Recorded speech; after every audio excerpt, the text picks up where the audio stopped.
el tema puede ser un poquito árido, quizás me fui un poco más a lo básico con algunos tips para los reumatólogos y algo que puede ser un aporte para todos.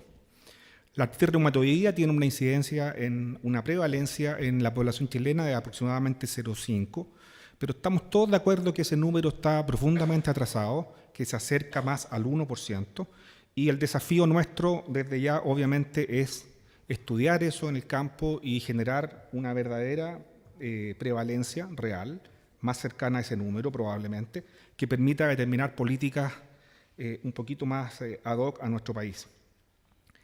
Hay consenso en que la terapia de la artritis reumatoidea debe ser temprana, que aprovechar la ventana de oportunidad, o sea, ese primer momento desde que comienzan los síntomas, se hace el diagnóstico y se inicia la terapia biológica o la terapia de la artritis reumatoidea, marca una diferencia en el pronóstico y probablemente en condiciones fisiopatológicas que determinan mayor o menor agresividad. Ese es un punto importante.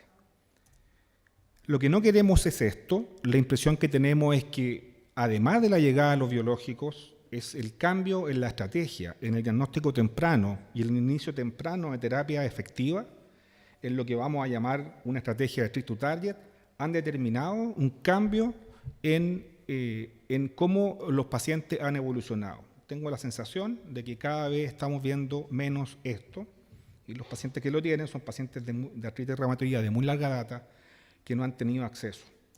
Los factores clásicos de mal pronóstico son el que el paciente sea diagnosticado ya con erosiones, el cigarro. El cigarro ha motivado cierto estudio en términos de dónde se producen el primer fenómeno como causa o origen de la artritis reumatoidea. Se ha hablado del origen en el pulmón y con citrulinización en ese punto, mediado principalmente por inmunidad innata. Eso es interesante porque normalmente esta enfermedad la hemos considerado siempre como mediada por inmunidad adaptativa. Y periodontitis también ha sido algo estudiado como un lugar de inicio de la artritis reumatoidea. ¿Cómo ocurre que esto finalmente termina afectando a las articulaciones? Es motivo probablemente de otra presentación. Pero lo que está claro es que hay una susceptibilidad genética, hay un medio ambiente y hay un largo proceso que le podríamos llamar preclínico, en donde están ocurriendo una serie de factores hasta que finalmente se pierde la tolerancia, se genera una respuesta claramente adaptativa y comienzan los síntomas. Y el cambio en los criterios diagnósticos ha permitido adelantar el diagnóstico y no hacerlo tan tardío como ocurría antes. Yo creo que voy a especificar un poquito sobre la producción de anticuerpos antipéptidos citrulinados en la artritis reumatoidea a nivel de algunas mucosas, en estos órganos que de alguna manera se discute si son origen y en otros sitios, se produce citrulinización por un proceso que tiene que ver con la inflamación local en ese momento y con la formación de nuevos epítopes, así lo vamos a llamar, o sea, hay un cambio de citrulina por arginina, o sea, arginina por citrulina, y eso determina un cambio en la conformación de epítopes y en la formación de estos anticuerpos. Pero eso puede ocurrir mucho tiempo antes de que aparezca la enfermedad y es un proceso probablemente silente, hasta que comienzan las primeras manifestaciones de la artritis dadas principalmente por dolor o artralgias. Y en ese momento pudiera ser que el reumatólogo tenga acceso a un paciente en que se queja de solo dolor articular o molestias musculoesqueléticas que se pueden pasar por alto en un primer momento, pero si el paciente tiene marcadores como la presencia de estos anticuerpos antipéptidos citrulinados, pudiera determinar un subgrupo que va a evolucionar a artritis reumatoide. Y eso está razonablemente estudiado presentado en algunos trabajos. La fisiopatología de la artritis reumatoidea, como ustedes ven, empieza a ser compleja. Estos monitos son bonitos, pero de alguna manera uno lo olvida. Pero hay un ambiente, una atmósfera alrededor de la articulación, a la presencia de grupos celulares muy propios de la inmunidad adaptativa, el linfocito T, el linfocito B, células profesionales presentadoras de antígenos y la expresión casi autocrina de interleuquinas proinflamatorias y a través de la señalización interna, la producción de más citoquinas y la activación de algunos proinflamatorios o algunas sustancias como la metaloproteinasa y etcétera, que erosionan el hueso y el cartílago y generan el daño articular. Lo clásico que hemos visto nosotros es que esto ocurre, o como lo hemos presentado siempre, decimos que esta es una enfermedad del synovium. Y lo que voy a mostrar ahora quizás es un tip para los reumatólogos, que lo encuentro extremadamente interesante, que es que cuando los ACPA se unen a los osteoclastos y son capaces de activarlos, estos producen interleuquina 8. Esta interleuquina 8 a su vez tiene un efecto autocrino y paracrino y estimula la maduración de más osteoclastos. Y por lo tanto podríamos decir que uno podría pensar in vitro y en algunos modelos animales que el bloqueo de interleuquina 8 debería prevenir los efectos de los ACPA. Pero lo importante es que el ACPA o los anticuerpos activan el osteoclasto, lo hacen madurar y que en ese momento pudieran ocurrir cosas en el hueso, ¿cierto?, que estimularan o produjeran dolores articulares en el hueso, no en el synovium. Y esto podría ser consecuencia de los ACPA. Y por otro lado, la presencia de osteoclasto activado y ACPA puede atraer, ¿cierto?, algunas células que son más de la inmunidad innata, como los neutrófilos, y generar procesos ahí locales, como hablaba la doctora Soto, como la netosis, y generar también una respuesta inflamatoria. Lo que se ha visto entonces es que cuando se estudia este hueso de pacientes ACPA positivos sin manifestaciones articulares o con artralgias muy leves, la densidad ósea mineral está conservada, hay un engrosamiento cortical equivalente en los que tienen ACPA y los que no tienen ACPA, pero hay fenestración en el hueso cortical en los que tienen ACPA y no en los que no tienen ACPA, y eso marca una diferencia. Y eso determinaría, esto es muy interesante porque la presencia de la especificidad de los ACPA distintos en los pacientes que tienen mayor respuesta clínica, esto en abatacept y en adalimumab, Humira y Orencia, ha mostrado que hay una relación directa entre la respuesta clínica y la caída de los ACPA. Esto es sumamente interesante. Aquí tenemos fotografías que muestran un hueso decorticado y, como les digo, esto marca un paradigma, porque entonces no decimos que la artritis es una enfermedad necesariamente y solo de la sinovial o como comienzo, sino que esto podría ser una forma más sistémica que afecta desde un principio el hueso subcondral o el hueso de la articulación. Volvemos a esta complejidad. Bueno, aquí vemos los distintos mediadores proinflamatorios y cada uno de ellos susceptible de ser bloqueado o inhibido. Así nacen los inhibidores de los anti-TNF que bloquean el TNF, los anakinra que bloquea interleuquina 1, tocilizumab que bloquea interleuquina 6, secukinumab, que ya hablaron un poquitito, rituximab que produce apoptosis es un anti-CD20 y produce apoptosis de los linfocitos B en esa etapa específica que expresan CD20, y inhibidores de la coestimulación. Un poco lo que se mostró anteriormente y que ustedes ven que eso es resumido. Y lo que vamos a ver ahora son moléculas que bloquean específicamente estos mediadores proinflamatorios. Nosotros tenemos aprobado a nivel mundial mucho, está el infliximab anti-TNF, etarnesept, adalimumab, certolizumab, golimumab, todo lo que se conversó, inhibidores de los mecanismos de coestimulación, etcétera. Lo que tienen que saber y que es básico, y esto yo creo que si me tocara hacerlo ante puros reumatólogos diría exactamente lo mismo. Las tasas de respuesta con drogas modificadoras de enfermedad, o sea, con moléculas pequeñas tradicionales que disponemos hace más de 30 años, son bastante buenos, bastante aceptables y claramente metotrexato, la combinación de metotrexato, hidroxicloroquina y sulfasalacina, o sea, asulfidine, determinan las mejores tasas de respuesta de lo que utilizamos nosotros para medir la actividad. Y eso quiere decir que en el último tiempo, usando estos mismos medicamentos, hemos logrado muchos mejores índices de prevención de daño articular solo comenzándolo y combinándolo en una estrategia más agresiva. Yo creo que también estoy diciendo una verdad. En los estudios pivotales de desarrollo de cada uno de los productos biológicos, de los que voy a mencionar algunas palabras, las tasas de respuesta ACR20, 50 y 70, y específicamente el DAS28, que les voy a decir algunas palabras, han demostrado las mismas eficacias y las mismas tasas en general de seguridad. Quiere decir que pretender que en esta presentación yo pueda decir que uno u otro es mejor es imposible a la luz de la evidencia. Sí podríamos hablar de algunos atributos que podría uno, por los cuales uno podría elegir uno u otro. Entonces, en Chile, GES, auge, incluye desde el 2017 prácticamente la mayoría de las drogas modificadoras de enfermedad, células pequeñas, incluyendo el leflunomide, y a partir del 2016 ingresan los biológicos a la ley Rigarte-Soto. Eso significó ahí que había que montar de alguna manera una estructura para poder acercar a los pacientes unas drogas que estaban garantizadas por esta ley. Y inicialmente solo estaba Abatacept y hoy día tenemos Rituximab, Etanercept, Adalimumab. O sea, hoy día estamos en una situación en artritis reumatoidea extremadamente buena. El segundo punto importante que deben conocer es lo que se llama estrategia por objetivo, que significa tratar por objetivo. Lo primero es, en un paciente, fijar cuál es el objetivo que vamos a pretender con la terapia, y ahí tenemos o remisión de la enfermedad o baja actividad.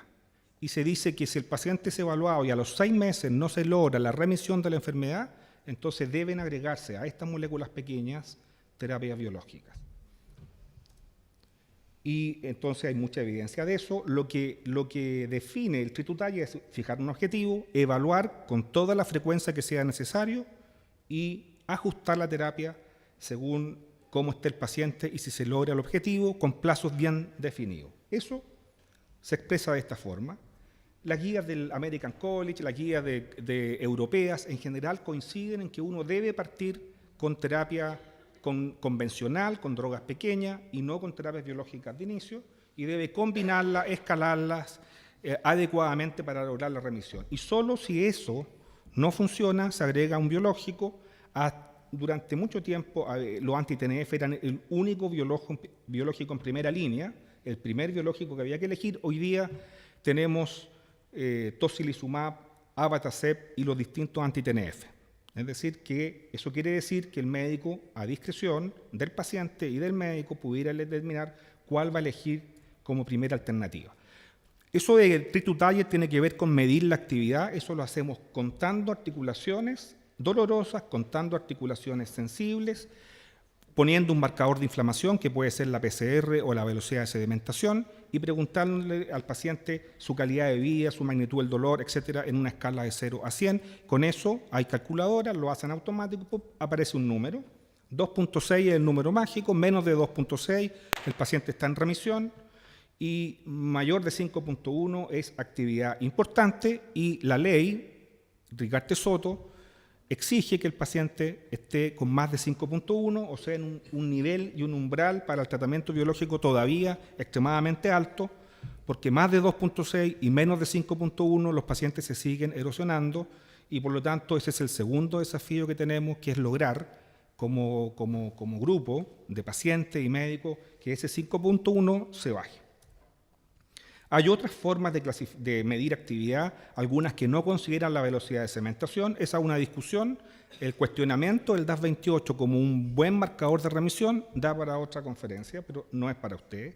Lo que mostró la doctora Soto está acá.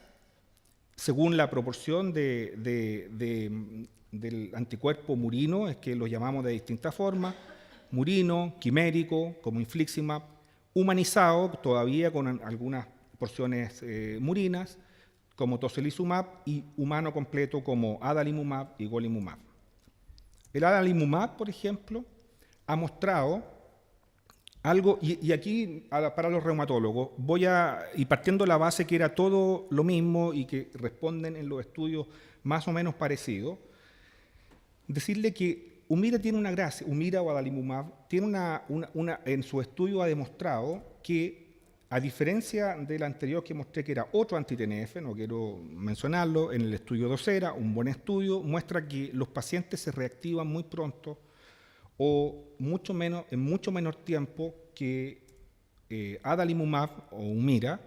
Y este estudio, que es un estudio muy bien hecho, dice que muestra que después de la suspensión de Humira, después de que el paciente ha presentado remisión o muy buena respuesta, el paciente persiste por un tiempo bastante variable que puede ser bastante aceptable para el paciente, todavía con mucha inactividad de la enfermedad. Eso generó el concepto de darle vacaciones al paciente después de un tratamiento de inducir remisión, ¿cierto? Y ese es un concepto interesante, aplicable a todos los biológicos y que creo que nosotros, en general en la clínica, por razones diversas, lo hacemos.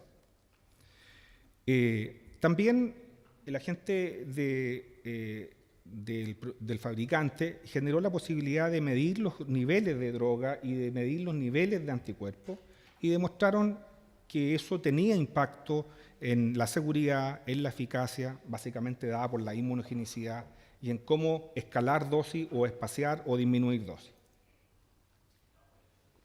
O impactar en estrategias de cambio de terapia. Entonces aquí hay dos gráficos muy lindos que muestran cómo la presencia de anticuerpos neutralizantes de droga, que es un tema que ustedes van a ver con los biológicos que están usando, determina menores concentraciones y cómo estas concentraciones se asocian con mayor o menor respuesta a las terapias.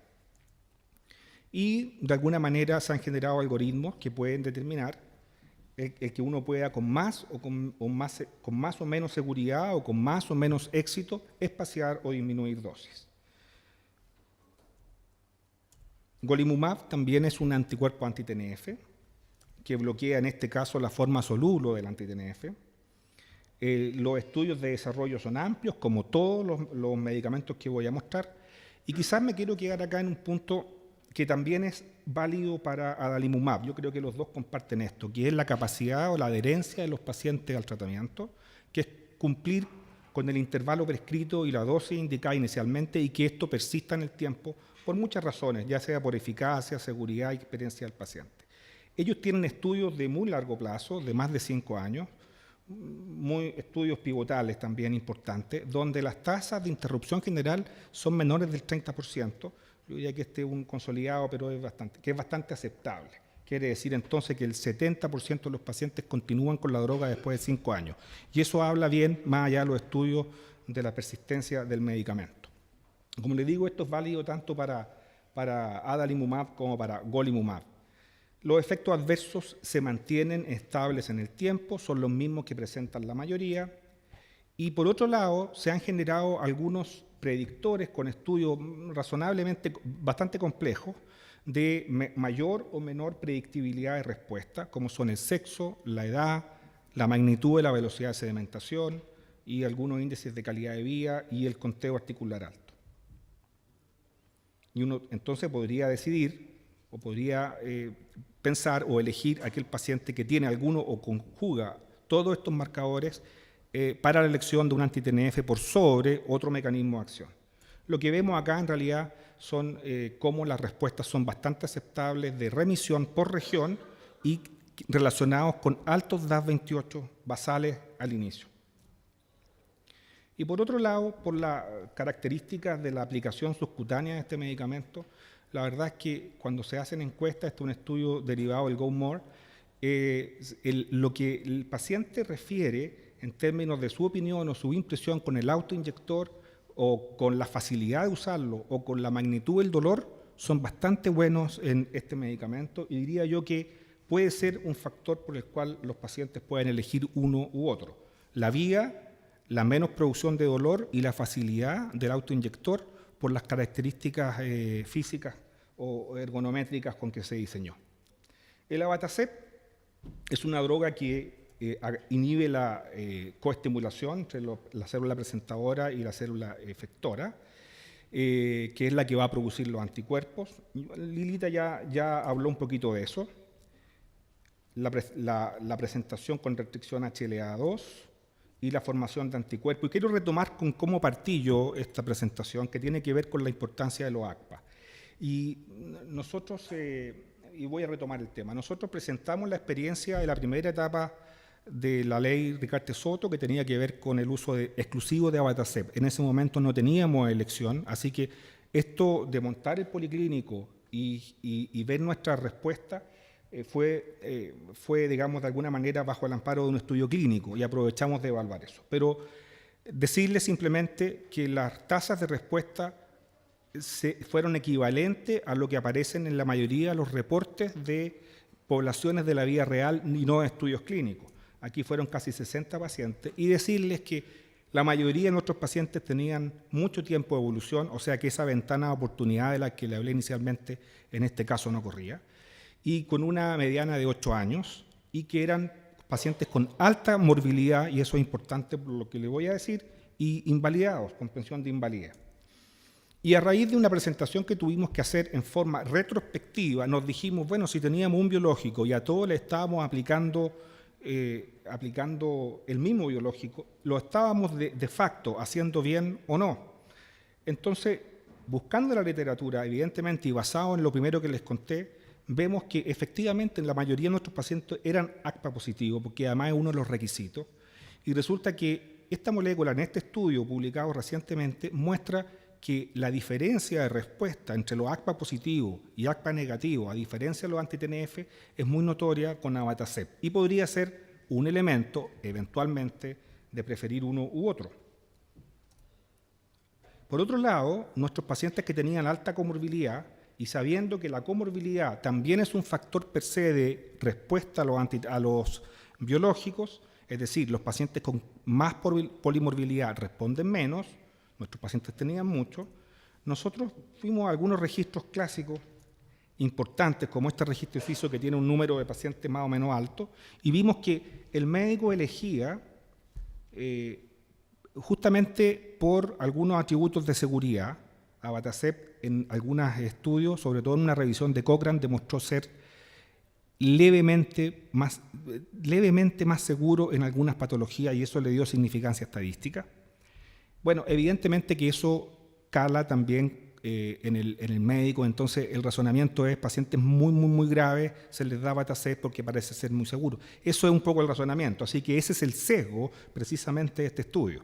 Pero, ¿qué biológico elegían en este registro suizo? En general eran pacientes más graves, los pacientes que se elegía abatacept y rituximab. Tocilizumab. Esta es una molécula que yo no entiendo, verdaderamente no entiendo que no esté en la ley, me parece que debiera estarlo por las razones que le voy a dar. La interleuquina 6 es muy pleomórfica, produce básicamente inflamación, enfermedades mediadas por esta interleuquina son tremendamente inflamatorias, anemia, fatiga, muchas veces síntomas que acompañan a la artritis reumatoidea. Lo que hace la interleuquina 6 normalmente se une al receptor soluble o al receptor de membrana y por ese mecanismo actúa. Ahí, un bonito. Bueno, lo interesante es lo siguiente. No todos los pacientes toleran el metotrexato, no todos los pacientes toleran leflunomide. Hay algunos pacientes que no toleran estas drogas pequeñas y deben usar un biológico en forma de monoterapia. Y les debo decir que todos los medicamentos que les he nombrado son mejores que metotrexato solo si se usan con metotrexato. ¿Ok? Y digamos que cada uno tiene subgrupos en los cuales la monoterapia sería aceptable, pero en forma general requieren asociar metotrexato por la producción de anticuerpos neutralizantes. Pero si asumimos que en Chile entre el 20 al 25 o 30% de los pacientes tienen intolerancia al metotrexato o no lo pueden usar, entonces deberíamos asumir que el biológico más adecuado sería el que tiene más o mejores estudios en monoterapia. Y ese, en mi opinión, es tocilizumab. Tocilizumab tiene muchos combinados como debe ser, pero tiene algunos estudios pivotales que son en monoterapia, como el Ambition, el ACTRAY y la ADACTA, y que demuestran que es un poco menos, pero muy eficaz en relación al resto cuando se usa en monoterapia sin asociación con metotrexato. Y aquí vemos cómo los pacientes con monoterapia o con tocilizumab asociado a metotrexato evolucionan en el tiempo bastante parecido. Lo mismo, la respuesta ACR a las 24 semanas. El estudio ADACTA, que lo compara con un anti-TNF, muestra que comparado con ese anti-TNF usado sin metotrexato, tocilizumab en monoterapia es muy superior. Por lo tanto, usar anti-TNF o biológicos sin metotrexato y persistir en esa conducta en el tiempo, en mi opinión, es un gasto de plata innecesario para esos pacientes y por lo tanto debiera tocilizumab postularse nuevamente y debería tener un rol por tener además un mecanismo de acción distinto. Y finalmente rituximab, este es un medicamento que yo le tengo mucha estima también porque no solamente actúa a nivel de artritis reumatoidea, es un medicamento que tiene su uso también en lupus, en esclerodermia, etc. Hemos tenido algunos pacientes que han evolucionado muy satisfactoriamente con eso. Corresponde a un anticuerpo monoclonal quimérico humanizado. Se une al receptor de CD20 del linfocito B maduro y genera por mecanismos dependientes complemento o citotoxicidad apoptosis del linfocito B, que finalmente es el que produce los anticuerpos o parte integral de la etiopatogenia. Se usan 2 infusiones al año. Eso pudiera determinar una razón para preferirlo. El paciente no necesita ajustar dosis por peso. Se usa como segunda línea y en la guía está puesto así, y en Chile también, cuando hay fracaso a otro anti-TNF o a otro mecanismo de acción, y el paciente queda 6 meses, 6 o más, porque generalmente muchas veces el clínico lo decide de acuerdo a los síntomas del paciente. Y vemos cómo pareciera ser mejor cuando fracasa un anti-TNF cambiarse a otro mecanismo de acción, incluyendo el rituximab, que perseverar con el mismo mecanismo de acción. Las conclusiones entonces son que todas las terapias biológicas están disponibles en Chile, poseen en general similares resultados en eficacia, que hasta el momento no hay biomarcadores que permitan una medicina de precisión. Yo quiero recordarles que la mayoría de los supuestos biomarcadores son sacados de los estudios clínicos, o sea, van al promedio o a las medianas, y no determinan en la persona quién podrá o no responder mejor a uno u otro medicamento. Por lo tanto, es lo que tenemos, pero no hay biomarcadores, y que, dado que la eficacia y la seguridad son similares, diríamos que hay algunos atributos que podrían influir en la elección de un determinado biológico, como por ejemplo la preferencia del paciente. Eso es fundamental. Ellos elegirán si quieren subcutáneo, endovenoso, etc. La seguridad en los distintos subgrupos de pacientes. La inmunogenicidad, que eso es un factor importante a la hora de la formación de anticuerpos antineutralizantes. Las contraindicaciones propias de cada uno de estos medicamentos para distintas poblaciones. El hecho de que sea o no en monoterapia debería hacernos elegir uno por otro. El acceso y el precio diría ir como primero. Yo diría que los médicos hoy día elegimos por acceso y por precio y por preferencia del paciente en un alto porcentaje de los pacientes. Y yo creo que la experiencia de uso también tiene un rol en esto. Hay médicos que están acostumbrados a usar un biológico, se acostumbraron a sus efectos, conocen sus efectos, conocen su eficacia, etcétera, y eso es válido, siempre y cuando no hayan conflictos de interés, y me parece que ese es un punto importante. En mi hospital, habiendo Evatacep, hicimos el estudio con 60 pacientes, pero una vez que entraron los otros biológicos, en el mismo ambiente de un estudio clínico, decidimos, dado que no se puede personalizar, en los casos en que sí lo hacíamos, pero en la mayoría de los casos no, randomizar a los distintos biológicos disponibles en la ley. Así que los resultados de eso, yo creo que los vamos a tener en un tiempo más. Muchas gracias.